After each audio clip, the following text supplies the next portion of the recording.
Bismillahirrahmanirrahim. Assalamualaikum warahmatullahi wabarakatuh. Ketemu lagi di mata kuliah manajemen proyek teknologi informasi. Kita lanjutkan pembahasan yang sebelumnya. Baik, kita buka dulu PowerPoint-nya.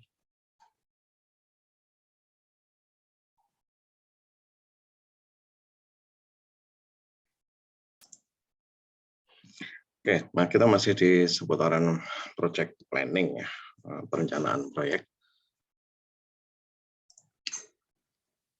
Kita lihat siklusnya. Jadi yang sudah kita bahas perencanaan ada seputaran ini ya, project integration, project scope, ruang lingkup, dan manajemen waktu. Nah, sekarang kita akan bahas yang manajemen cost atau manajemen biaya. Dan untuk mulai manajemen cost dan seterusnya, saya coba siapkan format PowerPoint yang berbeda dengan yang sebelumnya. Sudah ada untuk semuanya sudah kita siapkan.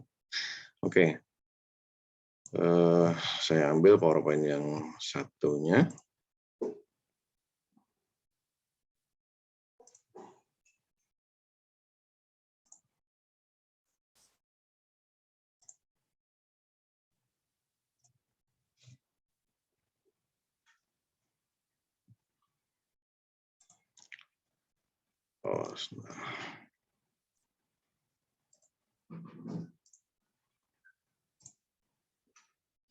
Oke, baik. Ini format PowerPoint yang lainnya. Project cost management atau manajemen biaya proyek. Apa itu manajemen biaya proyek? Pada prinsipnya yang dikatakan biaya adalah sumber daya atau resources atau kekayaan. Ya sumber daya ya, sebenarnya kita pakai istilah sumber daya yang digunakan untuk mencapai tujuan proyek. Nah, manajemen biaya itu diukur menggunakan apa? Biasanya kan yang namanya biaya menggunakan satuan mata uang. Kita di Indonesia yang menggunakan rupiah. Secara internasional biasanya menggunakan mata uang yang diakui secara internasional, misalnya dolar. Kemudian kenapa sih harus ada manajemen proyek nih? Manajemen biaya maksudnya. Dan biaya diterapkan ini untuk dapat memastikan agar proyek dapat diselesaikan menggunakan biaya yang telah disepakati. Nah, prinsipnya sebenarnya itu jangan sampai kita mengerjakan suatu pekerjaan, suatu proyek, itu kemudian tiba-tiba biayanya nggak cukup, tiba-tiba biayanya membengkak dan sebagainya. Itu yang dihindari. Meskipun di banyak proyek, terutama proyek yang non-governance ya, kalau proyek yang swasta itu banyak kemudian mengalami pembengkakan ya.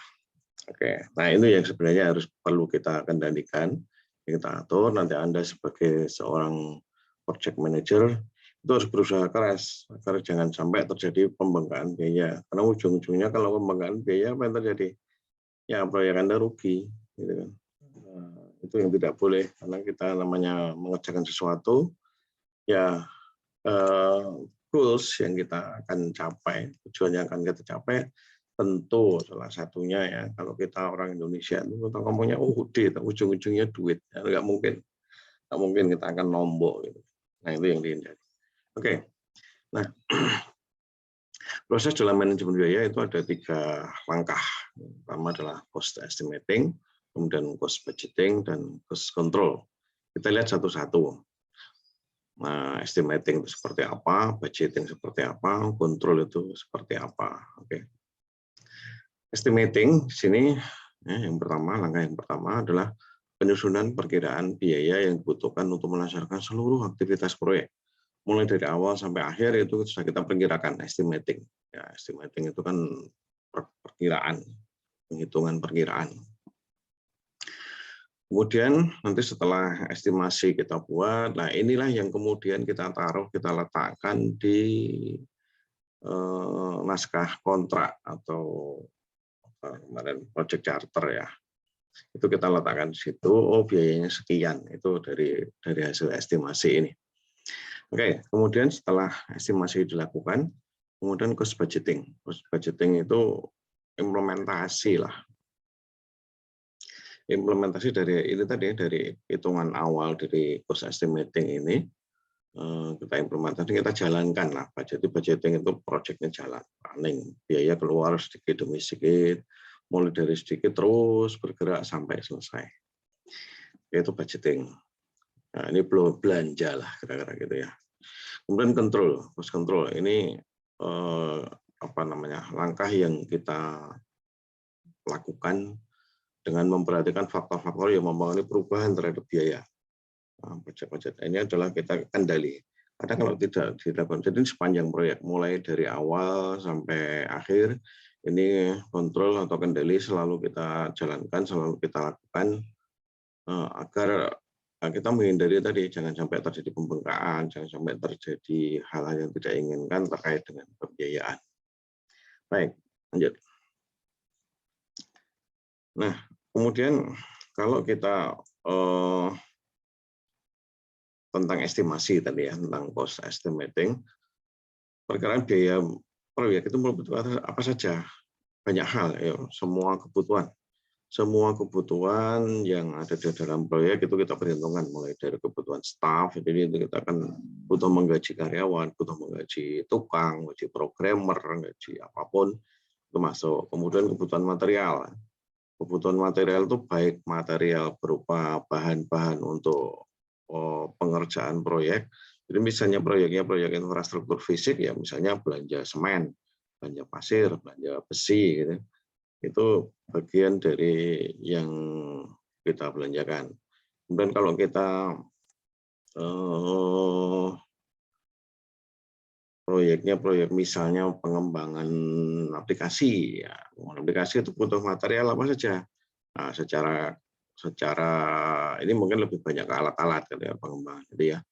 Termasuk mungkin selama proyek banyak rapat, banyak meeting, diskusi yang kemudian di situ membutuhkan ya misalnya konsumsi gitu, makanan. Ya ini material ini perlu kita perhitungkan di sini. Oke, bukan peralatan. Peralatan jelas ya. Kita butuh laptop, kita butuh wifi peralatnya ya. Kemudian kita butuh printer, butuh kertas dan sebagainya. Fasilitas itu misalnya kita butuh kendaraan. Nah, apakah dalam proyek itu kita akan membeli mobil baru, membeli motor baru untuk pengerjaan proyek, atau kita akan melakukan sewa, misalnya begitu. Kemudian kebutuhan teknologi informasi, ya ini kalau kita pengembangan aplikasi jelas kebutuhan kita lebih banyak ke IT, tapi untuk proyek-proyek yang lain bisa jadi kebutuhan IT memang itu menjadi ya sebagian di antara kebutuhan mereka. Kemudian ini perhitungan inflasi ya. Perhitungan inflasi itu ya ini nilai mata uang khususnya di negara kita ini kan masih sering mengalami naik turun kalau diperhitungkan terhadap dolar. Nah, itu yang perlu diperhitungkan. Jangan sampai misalnya begini, pada awal proyek kita perhitungkan dengan biaya atau dengan konversi ke dolar itu misalnya 14.000. Kemudian ternyata di dalam pertengahan proyek ternyata nilai mata uangnya berubah dari 14.000 menjadi misalnya 15.000. Nah, ini tentu menjadi masalah. Walaupun itu tidak bisa dihindari sama sekali, tapi perlu kita perhitungkan. Oh, ini uang makan sudah ada ya, uang makan sudah ada di sini. Oke.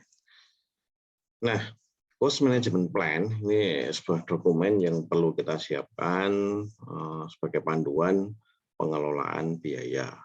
Nah, mungkin begini, kalau kita sebagai seorang di dunia teknologi informasi, Anda prodi sistem informasi, mungkin kita tidak detail di sini ya. Nah, pembahasan ini tidak akan kita detailkan. Saatnya nanti ketika Anda punya proyek besar yang Anda sebagai manajer proyek, tentu Anda harus punya tim khusus yang mengelola keuangan. Misalnya teman-teman dari prodi akuntansi, misalnya begitu. Oke. Tools dan teknik di dalam cost estimasi. Setidaknya ada 3 cara ya. Ada 3 cara dalam memperhitungkan biaya suatu perusahaan, suatu proyek. Yang pertama analog atau top down, kemudian bottom up, dan yang ketiga parametrik. Oke, yang pertama top down itu menggunakan pengalaman proyek sebelumnya yang mirip gitu ya, atau berdasarkan penawaran vendor. Nah, ini yang kemudian penawaran vendornya berapa VETA, atau misalnya sebuah proyek dibatasin, misalnya mau membuat sebuah aplikasi dengan anggaran biaya maksimal misalnya 50 juta. Nah, itu yang kemudian kita breakdown, kita top down, kita pecah-pecah menjadi biaya-biaya kecil-kecil yang memang dibutuhkan dan memungkinkan perhitungannya. Itu top down. Sedangkan kalau bottom up, itu kita hitung dari bawah. Kita belum tahu anggarannya mau berapa, tapi kita hitung. Misalnya untuk membuat tadi aplikasi selama kita hitung dulu ruang lingkupnya, ruang lingkup pekerjaan sudah dapat. Nah, kemudian kita hitung untuk pengerjaan ruang lingkup itu kita butuh berapa banyak analis, berapa banyak programmer, dan mereka harus bekerja berapa lama. Nah, kita bisa berhitung menggunakan pola perhitungan misalnya man hour. Man hour itu berapa jam orang harus bekerja. Misalnya satu modul, misalnya sebuah menu untuk ngitung atau modul untuk entry data misalnya gitu. Untuk entry data dibutuhkan perhitungan man hour-nya misalnya butuh dikerjakan oleh misalnya 5 orang dan totalnya dalam 100 jam, misalnya begitu ya. 5 orang dalam 100 jam. Maka berarti kita butuh 500 man hour. Nah, kebetulan 500 man hour itu tinggal kita hitung, nanti man hour-nya kita hitung berapa. Satu orang developer itu bekerja satu jam dihitung berapa. Misalnya 1 jam dihitung 100.000, tinggal dikalikan 100.000 dikalikan 500. Nah, ketemu angka gitu. Itu bottom up. Terus semua komponen dihitung. Kemudian yang ketiga adalah parametrik. Parametrik ini menggunakan data statistik ya, berdasarkan data-data variabel terkait pada variabel tersebut. Nah, ini misalnya begini. Lines of code ya, lines of code. Ini jumlah baris program di dalam sebuah aplikasi. Ini contoh saja. Misalnya kita membuat sebuah aplikasi dan aplikasi kita akan terdiri dari 1 juta baris, misalnya gitu. 1 juta baris tinggal dihitung, 1 juta baris itu per baris kita mau hitung berapa, atau per 1.000 baris. 1.000 barisnya mau dihitung berapa. Misalnya 1.000 baris dihitung 500.000, Rp500. Nah, tinggal dikalikan. Kalau 1 juta baris, tinggal dikalikan ketemu angka. Nah, itulah 3 metode, 3 cara dalam memperhitungkan biaya, cost estimasi, perhitungan awal ini ya, menggunakan proyek. Oke, next. Nah, kemudian cost budgeting. Cost budgeting prinsipnya di sini adalah ya tadi implementasi ya, saatnya belanja cost budgeting. Udah, kalau mau dibuat jembatan keledai ya budgeting itu B, itu belanja, boleh juga. Oke, ini melakukan alokasi anggaran ke pekerjaan real sehingga muncul cost baseline. Cost baseline itu maksudnya ya perkembangan penggunaan dana, perkembangan penggunaan uang setiap hari dipantau, setiap hari dikendalikan, sehingga setiap saat kita tahu sudah berapa besar biaya yang kita keluarkan untuk proyek yang sedang kita lakukan, yang sedang kita kerjakan. Itu cost baseline gitu. Nah, ini terus dilakukan ya, budgeting ini sampai proyeknya selesai. Sampai proyeknya selesai. Nah, di sini dikatakan cost baseline is a time-based budget that is used as a basis against to measure, monitor, and control overall cost on the project. Ya, ini prinsipnya kita harus terus melakukan pengukuran, pemantauan, monitoring, kontrol pada kinerja proyek secara keseluruhan. Jangan sampai proyek lambat gara-gara dananya nggak keluar, misalnya gitu ya. Atau tadi proyeknya bisa cepat terus, ngebut terus, tapi tahu-tahu dananya sudah menipis atau habis sebelum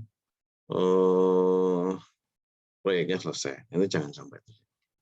Itu cost budgeting. Next, cost control. Cost control adalah proses untuk mengendalikan biaya yang dilakukan dalam proyek. Kira-kira begitu. Nah, ini di atasnya ada gambar yang sebelumnya itu juga ya. Jadi dalam melakukan cost control itu yang kita gunakan dokumen-dokumennya ini. Ada cost baseline, ada project funding requirement, ada banyak dokumen. Kemudian tools dan tekniknya ini yang kita gunakan. Kemudian outputnya ini yang kita hasilkan. Semuanya dokumen, semuanya berbasis dokumen. Ya, sekali lagi memang di dalam manajemen proyek ini semuanya memang tertulis berwujud dokumen, nggak bisa tidak gitu ya.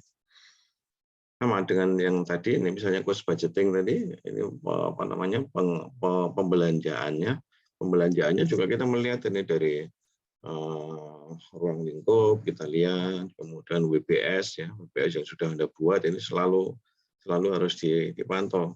Jadi setiap kali mau mengeluarkan duit Anda harus lihat WBS-nya. Betul nggak sih ada rencana belanja untuk item yang ini? Nah, ini perlu dilihat. Jangan sampai misalnya di dalam proyek pengembangan aplikasi gitu ya, tidak ada anggaran biaya untuk pembelian laptop misalnya gitu. Tiba-tiba misalnya tim tertentu mengusulkan pembelian laptop. Gitu. Nah ini yang perlu diperhatikan. Ini nanti kan dilihat di WBS. Kalau di WBS-nya mana ada enggak? Gitu. Kalau ada oke lanjut. Kalau enggak ada, nah cek dulu harus dicegah. Gitu. Tapi apakah dicegah itu sama sekali kemudian tidak boleh? Nah kita lihat, oh ternyata pembelian laptopnya karena memang laptop yang kemarin digunakan ini hancur. Entah kenapa misalnya jatuh, rusak, dan sebagainya. Terpaksa harus beli laptop. Nah misalnya seperti itu. Ini ada biaya yang muncul di tengah-tengah. Nah seperti itu nanti harus diantisipasi. Bagaimana melakukan perhitungan ulang. Nah itu dalam budgeting. Ini input dokumennya ada, kemudian tools dan tekniknya ada di sini, dan outputnya di sini. Output yang jelas dengan cost baseline. Ya, karena terus baseline-nya akan terupdate terus setiap kali ada pengeluaran pembiayaan, maka cost baseline-nya akan bergerak meningkat. Dan seterusnya. Oke. Nah, kemudian balik ke tadi ya, yang cost control, pengendalian biaya. Ada sebuah metode, ini saya kenalkan namanya saja, tapi detailnya mungkin tidak terlalu kita bahas detail, ini perlu belajar lebih lanjut pada teman-teman di dunia manajemen dan dunia keuangan barangkali begitu. Jadi own value management itu sebuah tools yang cukup menarik, penting digunakan untuk melakukan cost control. Oke, EVM. Ini adalah sekali lagi metode pengukuran kinerja proyek berdasarkan ini. Jadi ada scope, waktu, biaya real ya, data biaya real. Ini digunakan secara terintegrasi. Jadi semuanya harus dipantau. Ya ini kan balik ke dulu ya, triple constraint nanti ya.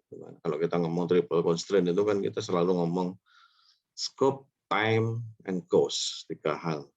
Lingkup pekerjaan, biaya, dan waktu, 3 hal. Ya memang 3 hal itulah yang kemudian juga kita gunakan untuk menilai kinerja proyek secara terintegrasi. Nah ini jadi kita bisa sedikit banyak tahu, oh ternyata kita menilai sebuah proyek itu apa namanya bisa menggunakan itu tadi. Jadi keseimbangan antara 3 hal tadi ya. Jadi scope, time, dan cost. Jadi ruang lingkup proyek, kemudian waktu pengerjaan proyek, dan biaya yang digunakan. Ini disinkronize 3 hal itu sehingga mencapai titik tertentu. Jangan sampai waktunya molor, jangan sampai biayanya molor. Nah itu yang harus dihindari. Prinsipnya di EVM kira-kira akan seperti itu. Nah nanti di sana kita butuh baseline dari penggunaan dananya. Dan ini ada actual information periodically ini. Jadi terus baseline-nya ini yang memang harus terus dicatat terus dia dipantau. Nah, Oke. Nah, kemudian ini termasuk ini baris yang terakhir nih. Status date information, jadi dari hari ke hari gitu ya. Jadi yang 3 baris terakhir ini kalau kita lihat ini kan bahwa update pencatatan data keuangan itu harus kita lakukan, satu baseline-nya harus jelas, yang kedua update secara periodik, update secara rutin setiap hari. Status date information setiap hari harus dicek, jangan sampai kelewat. Soalnya kalau kelewat ya nanti akan biasanya kemudian pekerjaan numpuk dan kemudian nanti akan menimbulkan dampak-dampak atau masalah yang tidak kita kehendaki. Kadang-kadang begitu. Oke, next ini sedikit istilah-istilah yang ada di dalam EVM. Ini beberapa istilah, nanti sekedar kita tahu saja bahwa ada istilah-istilah ini ada PV, planned value atau actual cost, ada earned value, ada estimate to completion, ada estimate at completion. Nah, ini istilah-istilah yang perlu belajar lebih detail ya nanti kalau dalam proyek. Yang untuk kali ini ya sampai penting Anda lihat ada ini aja, ada istilah-istilah ini aja ya. Oke, jadi kita tidak perlu melihat secara lebih detail. Ya prinsipnya kalau plan value ini kan rencana awal ya, rencana awalnya seperti apa, kemudian actual cost ini yang terjadi sekarang seperti apa dan seterusnya. Oke, tidak saya bahas detail. Kemudian ini ada value formatnya dan kemudian ada contohnya. Contohnya nanti di sini bisa Anda lihat nanti. Jadi penggunaan istilah-istilah tadi misalnya ada actual cost, ada apa itu ada di slide ini dan ini contoh. Oke. Nah, teman-teman sekalian, saya kira itu ya untuk materi hari ini tentang melihat di depan tadi tentang project cost management, manajemen biaya proyek. Dan yang penting di sini adalah saya tekankan ke kita semuanya bahwa kita dalam posisi kita sebagai seorang IT yang sedang belajar manajemen proyek. Nah ini kita harus tahu, harus sadar bahwa manajemen biaya itu sangat diperlukan karena ya di sini sekali lagi UUD ya, ujung-ujungnya duit. Jangan sampai proyek kita ini lepas kontrol sehingga biaya membengkak. Tapi juga tadi sekali lagi saya ingatkan terhadap tadi keseimbangan tadi ya. Nah, dan EVM tadi bahwa prinsipnya kita ini harus mengatur secara seimbang terhadap tiga hal ini antara ruang lingkup, waktu, dan biaya. Oke, itu ya. Oke, itu sebagai pengetahuan umum, pengetahuan dasar kita tentang pengendalian proyek secara umum, kita menyeimbangkan antara tiga hal. Nah, baik, saya kira itu materi kita untuk manajemen proyek dan khususnya pada materi manajemen biaya proyek. Saya kira begitu. Selamat belajar, selamat beraktivitas. Untuk ketemu lagi pada sesi berikutnya nanti pada knowledge area yang lain. Baik, demikian saya akhiri.